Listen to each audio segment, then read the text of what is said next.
Le sureau noir, jusqu'à 7 mètres de haut, est un arbre de plaine de basse altitude. Son tronc nappé de lenticelles porte des feuilles composées pennées de disposition opposée. Cet arbuste peut vivre jusqu'à 30, 50, voire 100 ans.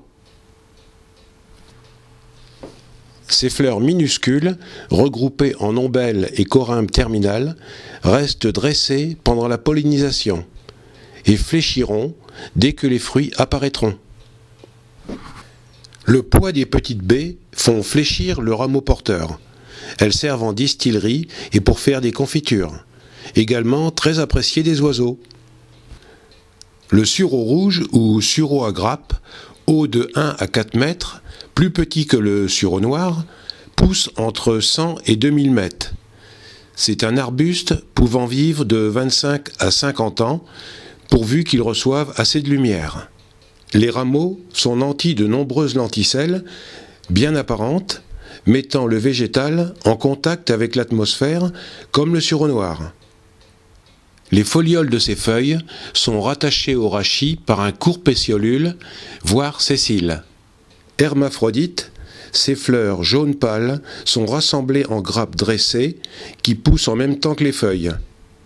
La grappe retombe à la formation des fruits. Ces fruits, des petites baies rouges, mûrissent en septembre. On en fait de la liqueur et des confitures.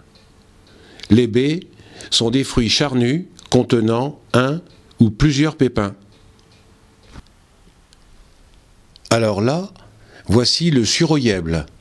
Haut de 2 mètres, ce n'est pas une espèce ligneuse, mais une plante herbacée vivace, qui n'a donc pas la consistance du bois.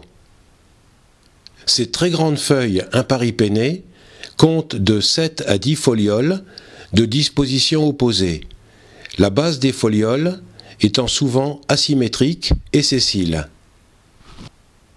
Très vigoureuses, ces tiges herbacées, bien dressées, deviennent dures et cassantes vers l'automne et laissent paraître une moelle blanche. Les tiges et les rameaux, côtelés, montrent une couleur rougeâtre.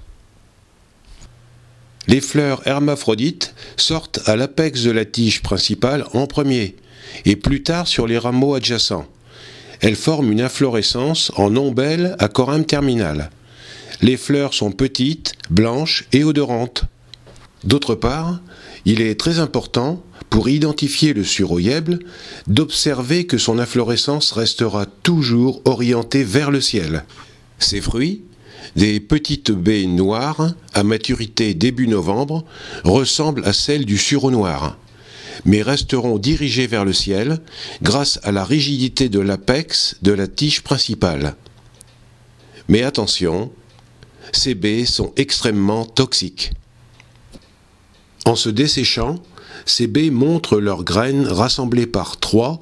Ce sont des pépins qui se déliteront d'eux-mêmes pour tomber sur le sol après s'être dissociés. Les restes des inflorescences nues resteront en place et seront détruits, ainsi que les tiges, sous la poussée des vents pendant l'hiver.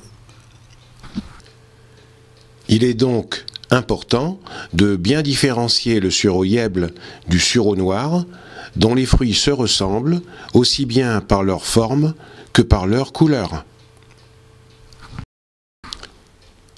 Le sureau noir pourpre est un hybride transformé génétiquement pour une question d'aspect et d'esthétique entre autres. Haut de 6 mètres, ses feuilles caduques opposées, composées imparipennées, virent du vert au rouge, puis au pourpre foncé à l'automne. Ces fleurs rosâtres, en corymbe ombelliforme, au pédoncule pourpre, donnent des baies rouges avec lesquelles on fait du vin et des confitures. Elles sont très appréciées des oiseaux et des petits rongeurs. Il me reste à vous remercier d'avoir visualisé cette petite vidéo et vous dire à bientôt.